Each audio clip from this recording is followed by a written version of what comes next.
मुख्यमंत्री की प्रगति यात्रा जो है वो पूरे बिहार को पुलिस राज में तब्दील कर चुकी है। आपने कल ही देखा कि कैसे सिवान जिले में वहाँ की महिला नेत्री सोहिला गुप्ता के साथ सैकड़ों महिलाओं को गिरफ्तार कर लिया गया। ये कोई विकास यात्रा नहीं है, प्रगति यात्रा नहीं है, बल्कि एक तरह से ये तानाशाही और सत्ता की हनक यात्रा उन्होंने बना दिया है। जनता के खिलाफ बिना सोचे समझे सारे अब कुछ जो उनके नौकरशाह हैं, कुछ राजनेता हैं, कुछ ठेकेदार माफिया हैं, ये सब बिहार को लूटने में लगे हैं। उस आधार पर योजनाएं बनती है। नमस्कार, मैं हूं फलक सिंह और आप देख रहे हैं आगाज एक्सप्रेस। मुख्यमंत्री नीतीश कुमार आज प्रगति यात्रा पर निकले हुए हैं और उनके यात्रा का अब दूसरा चरण भी शुरू हो चुका है और इस यात्रा को, प्रगति यात्रा को, नेता प्रतिपक्ष और विपक्ष ने दुर्गति यात्रा घोषित कर दिया है।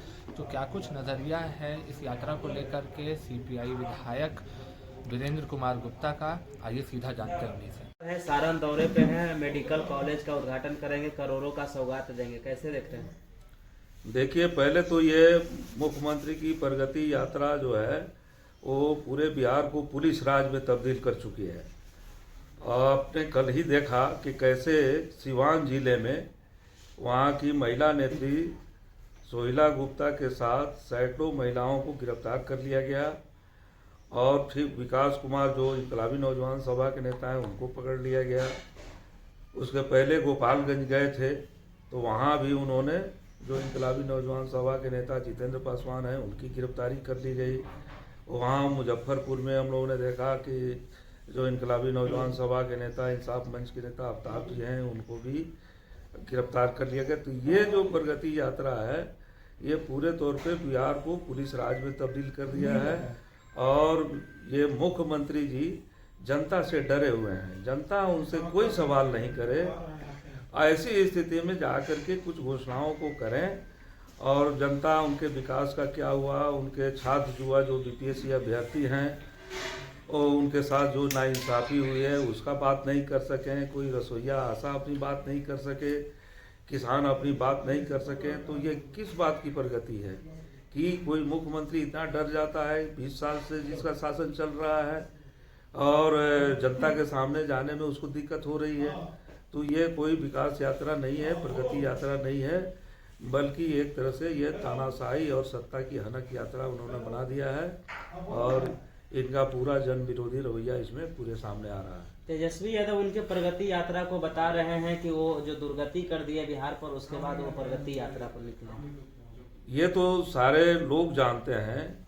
खुद नीतीश जी चीफ मिनिस्टर थे तो उस समय उन्होंने बिहार में जो सर्वे कराया था, जातीय जनगणना कराई थी, उस क्रम में जो बातें सामने आई थी कि बिहार में 34% परिवार जो हैं वो 6,000 से कम की मासिक आमदनी उनकी है और उसी में उन परिवारों को जीना पड़ता है। अब ये पूरे बिहार की बदहाल स्थिति है। 41% मकान जो हैं बिहार के वो फूस के हैं, कच्चे के हैं।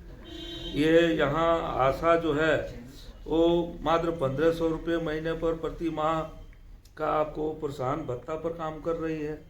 जो स्वच्छता कर्मी हैं उनको बहुत मामूली मजदूरी दी जाती है। जो रसोईया है उनको 50 रुपये रोज में खटाया जा रहा है। तो ये जो प्रगति यात्रा की बात वो कर रहे हैं तो किसकी प्रगति? जो ये 15-20 लाख जो ठेका मानदेय वाले लोग हैं, जो प्रोत्साहन वाले लोग हैं, चाहे वो प्रेरक संघ हो, चाहे वो रसोईया हो, चाहे ममता हो, चाहे आशा हो, आंगनबाड़ी सेविका सहायिका हो, डाटा कर्मी हो, साक्षरता कर्मी हो, ये तमाम लोग जो 20 लाख से अधिक परिवार हैं, यदि इनके लिए कुछ घोषणा हो जाती कि ये लोग अपना जीवन में कम से कम उनका 15,000 20,000 कुछ मानदेय सैलरी कर दिया जाता तो इनकी ज़िंदगी में एक बदलाव आ जाता। तो ये प्रगति किसका करा रहे हैं? ये कहीं कह रहे हैं कि एयरपोर्ट यहाँ बन जाएगा, तो एयरपोर्ट जो बनाने की बात है वो फिर ठेका किसको दे दिया जाएगा एयरपोर्ट को? तो कोई अडानी अंबानी लेगा। फिर बन जाने के बाद कौन लेगा? तो उसको उनको 99 साल के लिए, 50 साल के लिए लीज जो है अडानी जैसे लोगों को दे दिया जाएगा। तो यही तो उनकी प्रगति यात्रा है कि तमाम जो ठेकेदार माफिया तंत्र है वो कैसे बिहार के तमाम संसाधनों को लूट ले। इसके लिए हमारे यहाँ जो है सिकटा हमारा विधानसभा क्षेत्र है, वहाँ जो है चंपारण में चनपटिया से मुजफ्फरपुर तक एक सिकराना बांध बनाने की बात आ रही है। लोगों की मांग कोई सिकराना बांध बनाने की नहीं रही है, लोगों का सिकराना बांध बनाने का विरोध रहा है। लोग ये मांग करते रहे कि हमारे गांव जो कट रहे हैं वहाँ सरकार जो है अस्थायी कुछ कटावरोधी काम कर दे, कुछ ठोकर बनावे, स्टड बनावे, जिसमें बहुत मामूली पैसा खर्च होता है जहाँ जहाँ कटाव थे। अब वो बाढ़ के पानी को घेरने के नाम पर वो पूरा सिकराना के उत्तरी हिस्से को वो बाढ़ में डुबो रहे हैं। इससे हजारों गांव जो है वो पूरे बाढ़ के पानी से जल प्लावित हो जाएंगे और हर साल अरबों अरब की फसल जो है वो भी नष्ट होगी, कुछ गांव कट जाएंगे और पूरा इलाका जलमग्न हो जाएगा। तो ये पूरी उनकी विनाशकारी योजना है। इसी ढंग की तो तमाम योजनाओं को लेके आए हैं। तो ये कोई प्रगति यात्रा नहीं है, बल्कि वो जनता के खिलाफ बिना सोचे समझे सारे कुछ लोगों के नौकरशाह हैं, कुछ राजनेता हैं, कुछ ठेकेदार माफिया हैं, ये सब बिहार को लूटने में लगे हैं। उस आधार पर योजनाएं बनती है। जनता की जरूरत के आधार पर नीतीश कुमार की कोई योजना नहीं बनती है।